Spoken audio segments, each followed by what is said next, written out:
welcome back to the latest edition of Terrace Talk. 5 games to go in the Championship. Not anything much to play for Norwich City, but unlike their opposition this weekend, who are feeling the heat and the pressure, I suppose, at the top of the Championship. Norwich have been there down the years. It's a very tight battle between Sheffield United, Burnley and Leeds for that Championship title and automatic promotion, of course. One of them will miss out and have to feature in the playoffs this season. Of course, it is Burnley this Friday night. I'm delighted to welcome Joe from the Turfcast podcast back on the channel. Joe, first and foremost, thanks for joining me this morning.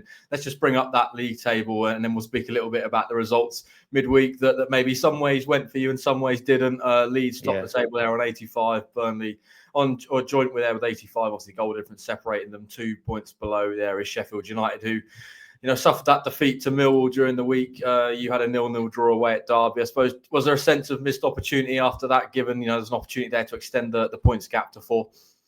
Yeah, I think there was. It was a tough game, to be fair. Derby, I hate using this phrase, but they kind of dragged us down to their level, but not in the sense that they were poor, in the sense that they turned it into a battle. It was a proper John Eustace game. Apologies for swearing on your podcast, but obviously when he went into Blackburn, he did exactly the same thing. He made them a hard team to beat, 2 banks of 4, play for set pieces, and obviously they stayed up on the last day of the season, unfortunately. And he's done the same at Derby. He's got in there, made them hard to beat, and last time I checked, they climbed out of the relegation zone. I think they won 4 or 5 in a row before losing to Swansea and then drawing against us. So yeah, there is a sense of missed opportunity, but at the same time, it's before the Coventry game, I think we were 2 points behind Sheffield United. Now we're 2 points ahead of them. If everybody said to me at the start of the Coventry game, you're going to go to the CBS Arena, play against a very good team who's really informed, win there, and then get another point and find yourself 2 points in front of Sheffield United, then I'd be like, yeah, I'll take that. So we're in a good position going into the last few games. Yeah, indeed. 5 to go. Obviously, one of those games is against Sheffield United. So I suppose, is there a growing belief that automatic promotion is going to be on the cards for Burnley this season? Obviously, that game probably feels pretty big. Whichever side maybe wins that, the momentum off the back of that as well could potentially dictate which side, is featuring in that promotion race and which one's going to be going into the playoffs. Yeah, definitely. I mean, I've said for a while, even when we were third around 6-7 weeks ago, I think I went on record saying I think Burnley will finish second. But then Sheffield United just kept winning. It was bizarre because I said that just before they played QPR away, and I'm like, they'll lose at QPR away. Then they won there. And I'm like, right, well, they've got to play Sheffield Wednesday, yet they'll get beat there. Then they won there. And I'm like, right, they've got to play Coventry. Then they beat them as well. For God's sake, maybe we won't finish second. But then recently their form's fallen off a cliff out of nowhere. So yeah, now I am feeling good about it again. But obviously Leeds were 7 or 8 points in front of Burnley at one stage, and now we're level. Although that's a big win for Leeds, to be fair, up at Middlesbrough. And I do think that might kickstart their season. And then they can kick on and probably go on to win the league. Because I look at our fixtures, look at Leeds' fixtures, and even Sheffield United's fixtures, and I think we've got the hardest ones. We've still got to play Sheffield United. Obviously, I know they've got to play us, so that's kind of a moot point. But we've got to go to Watford. We've got to go to QPR. Obviously, you guys on your day are dangerous. I know you've started already by saying you don't have much to play for. And there is a Norwich fan at work who's saying, mate, we've been awful for a good few months now. But you do have dangerous players, so you do worry me a little bit. But yeah, I think we do it. But I'm hoping, and I'm not sure it's going to end up working out like this, because when I look at our fixtures, but I'm hoping when it comes to that game on Easter Monday against Sheffield United, we're 4 points ahead of them. Or 3 points will do because of our superior goal difference. So then we can just write that game off, doesn't matter, and then go into the next two knowing the fate is in your hands. Because we 100% need to be ahead of Sheffield United on the final day of the season, because they play Blackburn Rovers at home. If they have to beat Blackburn to win, to be promoted, the Blackburn will roll over for them. It genuinely, they will put the kids out. Blackburn Rovers fans will be wearing Sheffield United shirts in the stands and stuff like that. The very few that do travel to the away games anyway. But we need to get above them before then. And thankfully, we're in a position now where that Easter Monday game, even if we have to win it, will probably see us above them if we do win it. Yeah, without jinxing things or preemptively looking forward to the Premier League. I mean, is there an excitement building around Turf Moor at the prospect of that? Because you look at kind of the last couple of years, and exactly, sides have come straight back down, and Norwich know all too well, as you do, down the years, how tough it is up in the Premier League. Obviously, there's the financial elements of it, but is there an excitement about being back in the promised land, as some call it? Not for me. Not for me. It's bizarre because I'm desperate to get up. Of course I am, but at the same time, I don't look with next season with excited eyes. I did find myself the other day getting a little bit excited about potentially going to Everton's new stadium next year. That's literally where it ends for me at the minute. Yeah, we won the championship at an absolute canter last time. We're already promoted at this stage of the season. That's how ridiculously good we were. Like, I know Birmingham have just got promoted from League One, and everyone's going, "Oh my God, it's ridiculously early." Like we'd done that in the championship last time out, and then we had the worst ever season in my lifetime, anyway, in the Premier League the year after. So it doesn't bode well for how sort of like stop-start we've been this year. Far too many 0-0s. We're crying out for a striker, crying out for somebody to put the ball in the back of the net. We do look good defensively, admittedly, and I think that will stand us in good stead. But I just think instead of losing games 5-0, 6-0 like we did under Vincent Kompany and be 3-0 down after 15 minutes, we'll just lose games 2-0 and put up a good battle and ultimately end up going down. But yeah, like you said, let's get there first. But we've been there so many times recently and spent so long in the Premier League and had a few bad seasons in that spell. Then there's not many people looking forward to it with excitement in case it's another season like that.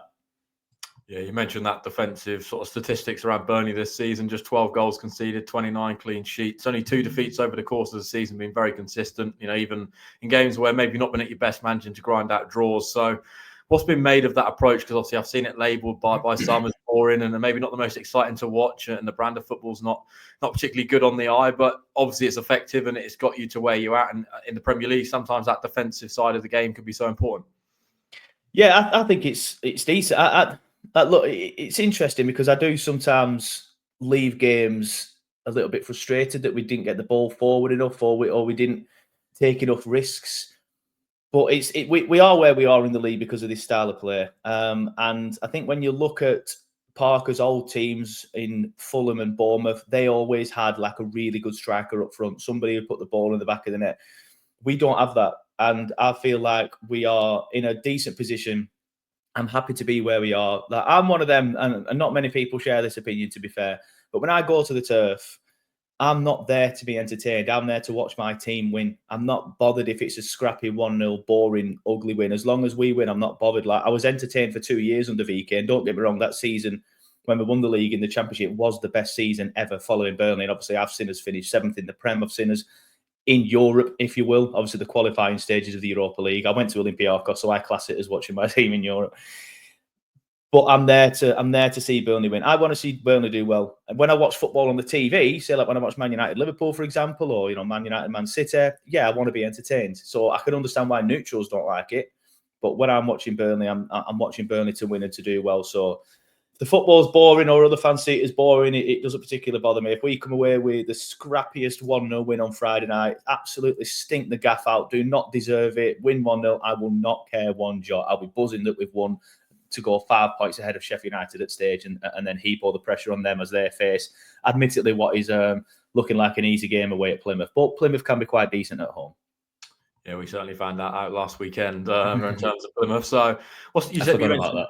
Yeah. Very not one I want to relive too much with the 7-hour journey home. But yeah, in terms of Scott Parker, there you mentioned him. What's that kind of relationship like with the fans? Obviously, you go down the years, and Sean Dyche always had a great relationship with Burnley fans. I know it maybe soured a little bit towards the end. Vincent Kompany obviously done an excellent job. So, what's that relationship like between the fans and Scott Parker? You know what? I do think looking at the surface of it, it does have a decent relationship with the fans. I feel like the majority of the fans respect the job that he's done because, again, when you look at the summer, Scott came in. Obviously, I don't know what was said in the conversations to Scott, but when Scott came in, we had players like Wilson Odebear, Zeki Amdoune, Wout Weghorst in the team. He's come in, looked at that squad and thought, happy days, this wins the championship at a canter again. And then literally on the 28th, 29th, 30th and 31st of August, despite keeping all these players for the majority of that time, apart from Wilson Odebear, we sell everyone like instantly. You're seeing like 4 or 5 players leaving all of a sudden, and we've got Blackburn Rovers at the weekend, so we're all panicking as fans. We've just stuck 4 past Luton, 5 past Cardiff, and then we have a very tough game up at Sunderland, which we lose because everybody's being sold. James Trafford were looking like he'd be leaving, and Maxime Esteve as well. And he's come in, he's steadied the ship, and he's done quite well. So, yeah, I feel like the majority of the fans look at him and do think, yeah, fair enough. We respect the job he's done. Some might not like the style, but that's a different debate. But I think the majority of fans do look at it and think, yeah, we have a good relationship with him. I quite like him. He's quite obviously a nice guy. I think when you look at his man management skills, I think he's very, very good. He's probably better than Vincent Kompany in that scenario. Lyle Foster, for example, went off injured at the weekend, and obviously everybody knows he's had mental health struggles in the past. And Parker was there instantly, like arm round. You could see it because I was in the away, and you could see it straight away. That's when I knew it was a bad injury. So he's clearly a good man manager. The players clearly like him as well. So yeah, speaking for myself, I quite like him, but I do think the majority of the fans have a good relationship from him. There are still the odd few that will scream Parker out and stuff when we draw 0-0 away at Derby, just because they don't like the style of play. But they are getting few and far between, I think, at this stage. Yeah, there's plenty of connections between the two sides. You know, Aaron Ramsey, Nathan Redmond, maybe not those that feature too much for Burnley, but both played for the Canaries. Obviously, there's the obvious one that I'm going to have to ask you about. We spoke in December, and I mentioned maybe, having to feature, against Ashley Barnes and what that relationship would be like. And then he comes on the pitch and, features against Burnley for the first time. And then suddenly, less than a month later, or start of January time, he comes on at Luton for Norwich. And then a couple of days later, he's back at Turf Moor and signing a deal, scores a goal quite recently as well. I think that was made 300 appearances as well for the club in that period. So what's it like having the big bad Barnsley back at Burnley? Yeah, we love that. I think I said the same thing last time. I was very surprised to see him come back. Like you said, he just played for you guys. There was no rumours about it either. Like sometimes, Fabrizio might ruin a transfer. That seems to be the thing these days. There was nothing. Nobody spoke about it. Fabrizio Romano probably doesn't care about Ashley Barnes moving from Norwich to Burnley, to be fair. But there were no rumours on the timeline, nothing. It just come out of nowhere. Burnley put he's back. And I'm like, what? And I watched this video thinking, like, who's it going to be? Who's it going to be? And Ashley Barnes just come on at the end, like, I'm back. And I literally, it was like 10:30 at night. I have a 7-year-old boy who was 6 at the time, going to school the morning after, a partner, and I'm downstairs going, get it. In fact, I weren't even downstairs. I was getting in bed. I'm like, oh my God. And I realised that I'm going to be too loud here. I've got to go downstairs, a fully grown man. So that shows you how much we love Ashley Barnes at Burnley. To be honest with you, it's 2025, and Ashley Barnes is still coming on when we need a goal at Derby, for example. So in them scenarios, I do look at it and think, was it really worth it? But then it's clearly been there for background and dressing room and things like that. I would like to see younger players coming on the pitch. Like he came on against Derby, as I said, and did absolutely nothing. Like we were pumping the ball up to it was bizarre, the Derby game, because like I said, they dragged it down to their level, turned it into a battle. So then we ended up just hoofing it long, which is what we've not done at all season. We've all been quite patient with it, but for some reason we were just hoofing it, and they mopped everything up. So we brought Barnes on for a few elbows, a few headers, didn't win one header. But other than that, he's actually done relatively okay. He comes on in some games and you think, what was the point in bringing him on? But obviously he scored against Luton recently, as you mentioned. Interestingly, against Kaminsky again, which he scored a big goal for Burnley once, playing against Blackburn Rovers in Kaminsky. So yeah, we love him, and we're grateful to have him back. It is clearly there for sort of like the dressing room morale. But there are some times when Parker brings him on where I'm thinking, it's probably a better option on the bench in a younger player. But yeah, despite that, I'm delighted to have him back because he's a modern day Burnley legend. Yeah, intrigued to see what sort of relationship and suppose the reception he gets from the Norwich travelling fans on Friday night. One other player that has made a very brief Norwich appearance back in the day, Marcus Edwards. I think it was 6 minutes off the bench after a loan spell in 2017, 2018. So not most notable player. Probably a lot of Norwich fans don't even remember he even played for us, but was one of the marquee signings, I suppose, from January, alongside maybe the Enzo Lafise of the world at Sunderland. Comes in. A lot of hype around him from his time at Sporting, and just sort of the levels he was reaching. Maybe dipped a little bit in recent times, and a lot of people are surprised to see him in the Championship. So, what's he sort of been like so far since his arrival? You know what? He's been absolutely superb, and there's been some stats flying about which I haven't got to hand. So, apologies if the stats aren't perfect. But without going deep into stats and to make myself look an idiot, but it's pretty obvious that we're scoring more goals now since he's come in than what we are since before he came in. Like, I know we drew 0-0 last time out against Derby. And to be fair, he actually played pretty poorly against Derby. When he came in, he was superb, like really, really good. Scored a goal against Sheffield Wednesday, scored a goal against Southampton in the FA Cup as well. He looked superb. Recently, over the last few weeks, to be honest with you, he's looked a little bit tired. But he's not really been playing football for like 6 months. He's just been sat on Sporting's bench. We bring him in and he's literally the main focal point of our team. So I think it's catching up with him a little bit. To be honest with you, it was that bad against Derby. The pitch at Derby wasn't great. It was a physical battle as well, which doesn't suit players like Marcus Edwards. But there's talk of fans actually saying, we'll probably drop him now for Norwich, get him rested, hopefully still win the match. If we need to bring him on after 60 minutes, then bring him on after 60 minutes, but hopefully still win the match. Then obviously you're going into the last 4 games. And the next 2 games are obviously Good Friday and Easter Monday. So then we're going into the next few games with a refreshed Marcus Edwards, and that'll be more important to us than maybe Marcus Edwards coming on and playing poorly for 60 minutes against Norwich like he did against Derby and then getting hooked. So he's been absolutely superb, but recently he has gone off the boil a little bit. And it's funny that you mentioned some Norwich City fans probably forgot that he has played for Norwich, because I've already mentioned him, but there is a Norwich fan at work. And he mentioned him last time I was on shift with him, and he's like, he used to play for us, you know. I'm like, did he? When? And he said exactly that, like played like one little cameo and that was it. Like, I did not know at all he used to play for you guys. But yeah, he has been superb, and he's the reason, you know, while we've slowly caught up to Leeds and Sheffield United. Right, Leeds falling apart does help a little bit, but you know, we're scoring a lot more goals with him in the team. We look a lot better going forward with him in the team. Like, there were so many 0-0s at the start of the season, to the point where it literally became a joke. Like, people were creating memes about Burnley drawing 0-0. Yes, that sounds strange saying that when we've just drawn 0-0. But I think a big part of that was because Marcus Edwards was poor in that game. Yeah, you mentioned the 0-0s, and I suppose the defensive side of the game has been so strong. You had to pinpoint maybe a player or two to Norwich fans should be wary of ahead of Friday night. I mean, Trafford's obviously been superb in goal, and probably one of those that most people would feel might potentially be competing alongside Cooper for sort of that Player of the Season award in the Championship. Yeah. You know, Brownhill, we look at his goals and numbers. I know we spoke before, maybe a little bit of a divisive figure in terms of the Burnley fan base, but been pretty good this campaign. So if you had to pick a couple of players, who would you sort of go for? Maxime Esteve, I think. He's been absolutely superb. He drops 8 out of 10s every single week, to the point where people just expect it from him now. He is the best defender in the Championship, in my opinion, by some way. I know there's Pascal at Leeds, but he's gone off the boil a little bit recently, and he is injured now. I know that obviously doesn't make him a bad player, but he has gone off the boil a little bit recently, to the point where Leeds fans think their best defence is without him in it. I think a defence with Neil said Marcus Edwards then. Maxime Esteve and Pascal from Leeds in it would barely, and Trafford in the net, or Cooper, but mainly Trafford, would barely concede a goal all season. If Burnley's defence has scored, nothing against CJ Egan-Riley, by the way, he's a fantastic player as well. But Burnley's defence has conceded just the 12 goals so far this season. I think, you know, if you put someone like him in, it's potentially even less. And to be fair, it should be 11 because Coventry's goal was a mile offside. But yeah, for me, Maxime Esteve, Trafford as well. I do think he's the best keeper in the Championship as well. I know you've mentioned Cooper at Sheffield United already, and there is the lad at Stoke as well who's quite decent. I think Trafford's head and shoulders above them two as well. Myself, like the XG prevented or whatever it is. I know some people don't like certain XG stats, but he's kept the most clean sheets. He's made the most saves or save percentage. He's prevented the highest XG. The stats are all in Trafford's favour. He's been superb. CJ Egan-Riley as well. The whole trio of that defence deserve to be in the conversation. Other areas of the picture is Josh Brownhill, who's probably had his best season so far in terms of numbers, but he probably has had better seasons, like in the Championship last time.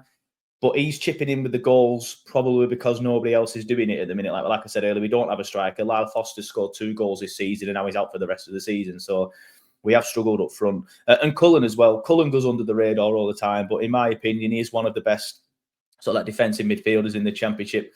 I know you got Sidney Peck at Sheffield United, who did look very good recently, but I haven't seen him in their last 2 games. Obviously, couldn't help them losing them both, but Cullen as well. So, yeah, we have got some good players, and it's a shame that I'm not able to mention some. Obviously, Marcus Edwards as well, but I don't think he can be in with a shout for Player of the Year. I'm only coming in January. But it is a shame that I'm not be able to sit here and mention some more attack-minded players. But obviously, everybody knows Burnley's style under Scott Parker is a little bit more defensive, and that's why all the players I've mentioned are either centre defenders, goalkeeper, or defensive midfielder. Yeah, indeed. You mentioned Foster being out for the season. Is there anybody else that's missing this game for injury or suspension? Yeah, well, you've got the obvious ones, the long-term injuries like your Aaron Ramsey's, your Nathan Redmonds, or cousin Nathan, as I like to call him. Jordan Bayer as well. But yeah, to be fair, the thing with Lyle is it's not actually confirmed yet he's out for the season. He just went off on Tuesday night against Derby with what looked like a dislocated shoulder or a broken arm. And with only 5 games left of the season, if that is the case, he's going to be out for the rest of the season. But the press conference will be today. And obviously, we're recording this on Thursday. So the press conference will be out today. So hopefully we'll hear more. Hopefully it's positive news. But Lyle Foster left the pitch in tears with his sort of like his shirt being used as like a makeshift sling. So yeah, it don't look good. So it'll be Ian Fleming up top, and worryingly, just a little sort of like subplot to that Lyle injury. Our last game of the season is against Millwall at home. Ian Fleming is still technically a Millwall player, so he won't be able to play in that game. So in the big bad 2025, we're going to have Ashley Barnes up front on the last day of the season, where we probably need a win to go up. So that should be fun. That will be fun indeed. Yeah, let's just talk a little bit about the reverse game at Carrow Road before we talk about this one on Friday night. Obviously, a 2-1 Burnley win and a game that Norwich led, Cordoba with an early header to send us ahead. And I thought we played pretty well in the first half. Obviously, that Fleming strike from the free kick will be pretty notable from that game, and a pretty grand that 2-1 victory for Burnley on that occasion when Norwich, at home are pretty strong. So, I mean, what did you make of Norwich, I suppose, on that day, and how big a result was that? Going to Carrow Road and grabbing a win. Yeah, it was massive, especially to win the way we did. That obviously, I know you mentioned already, you guys went ahead. We were pretty poor. I thought we were getting run ragged is probably a bit extreme, but that sort of performance, you were definitely the better side at half time. I remember logging in. I don't know why I do this to myself, but I remember logging into Twitter at half time and seeing Parker out shouts at half time. Like some people, sack him now. No, absolute rubbish. Obviously, then we come back and win the game 2-1. Then I go back onto certain Twitter accounts and they've all been deleted. But it was good character from Burnley to come back and win it. Goals change games, of course they do. Without that wonder strike from Ian Fleming, I know it's easy to say this in hindsight, but we probably don't go on that win to win that game and end up losing it. But yeah, that goal changed that game. We stepped onto you naturally just sat back a little bit, and then obviously we got the win. But yeah, quite impressed with Norwich in that first half. But a similar fashion to Burnley in that game, he did look like sort of like a 45-minute team. We've done a lot of that this season. Played well for 45 minutes, sat back for 45 minutes, and that's kind of what happened to Norwich, unfortunately. But I just think ultimately because we had 45 minutes on top, you had 45 minutes on top, we just had better quality players and managed to get it over the line. Yeah, I think that's pretty much been the story of Norwich this season. Played well for periods, but unfortunately conceded soft goals and lose games. I suppose before we talk about how I see this, or you see this game unfolding on Friday night, let's just talk a little bit about the fact that you play before the other teams. I suppose, is there that opportunity that we spoke around maybe that was missed the other night? Does that present itself, the chance to play? They'll know your result before they play as well. So Friday night under the lights, Turf Moor, does that play into it, I suppose, a little bit? Yeah, definitely. A couple of weeks back, we had the chance to go above Leeds. Obviously, we've been above Leeds since, but above Leeds for the first time since like September or something ridiculous like that. And we drew at home to West Brom and we blew it. And then Leeds went on to play Millwall the day after and they won it because they knew a win. They knew the two teams had already, because Sheffield United played that night as well. So they knew a win would see them top, and they run of the mill victory against Millwall, very comfortable. This time it's different. We need to make it count. If we win this game, we go 5 points ahead of Sheffield United. Sheffield United fans and players will be looking at it worried. I know I've mentioned already that I do think they beat Plymouth, and I stand by that. I think Plymouth are very, very poor. However, they're going into that game knowing that they have to win, essentially. Like, we have to win this match, because if Burnley obviously then go to Watford and win, no matter what they're doing, whoever they're playing that week, there will still be 5 points behind us when we play them on Easter Monday. And that means we can happily just put the under 8s out, rest everybody, and then get ready for the 2 games towards the end of the season. 6 points means we're in the Premier League. So, yeah, it's massive. And it's one of these things where I do sometimes feel like we're in these scenario, Burnley, and we've not capitalised like Derby on Tuesday. But every time we've gone top of the league, we've just not bottled it. That's not a fair way to say it, but just sort of like not kicked on. And I feel like now, we're playing against a team. We've got good players, admittedly. There are a couple of Norwich players who worry me. But we're playing against a team who's got nothing to play for. We're at home. We're on a good pitch. Like, all the excuses for Tuesday night are gone. Like, it was a bad pitch on Tuesday against Derby. It was against a team that, like to, physical battle and stuff. I don't feel like Norwich are that kind of team. I feel like Norwich will try and play some football. I feel like we should win this match. And if we don't, then I don't mean this in the sense of a negative against Norwich, but when you're in the position that you're in now, and you can go 5 points clear of your closest rivals for the top 2, if you blow that and then don't go up, you've only got yourself to blame. So yeah, if we don't win on Friday, then we don't really deserve to go up, to be fair. Yes, with all that context you've spoken around in the last 25 minutes, how do you see this game unfolding on Friday night? Obviously, you mentioned there, I think Norwich will come and try and play football, but their away form's been pretty poor. Burnley unbeaten at home. So with all that, I suppose, how do you see it unfolding and a prediction? Yeah, I'm quietly confident. I think because of how important the game is in context to Burnley, I think we go out and we get the job done. There's been a lot of games this season where we needed a win, and then we've got it. There's obviously been, as I've said already, the scenario where a win would help, but we didn't need it, and we've blown it. And I feel like this is one of these games where you look at it in the context of the season. You have to go and win it. You have to go and win this match if you want to go up, and I think we do win it. I'm thinking Burnley win 2-0.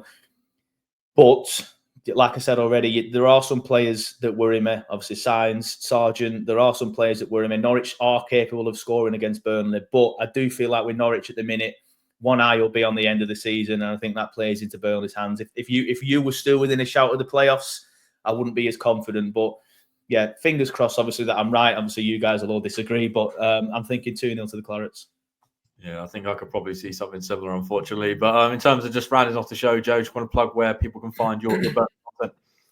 Yeah, so we're a YouTube channel first, so like podcast second, even though it's called Turfcast Podcast. It's because we used to do podcasting first and then we started on YouTube. But anyway, yeah, just go onto YouTube, just search Turfcast, you will find us. We're on Facebook, we're on Twitter, X, we're on Instagram, we're on TikTok, we're on them all. Just search Turfcast Podcast on all your social media platforms and YouTube. And of course, your podcast feed. We're on Spotify, Apple, everywhere. Just search Turfcast and you'll find us.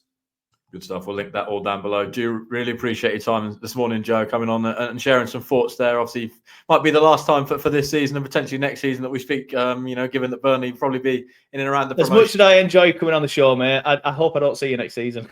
We'll take that. With that, we'll round off the show. Of course, the big game is on Friday night at Turf Moor. We'll be there 7 p.m. for Team News Live. All the usual content and build up across our channels ahead of this one. So we'll see what we get, and of course, hopefully Norwich City can try and put on some sort of show for those fans that are bonkers of making that long trip to Turf Moor.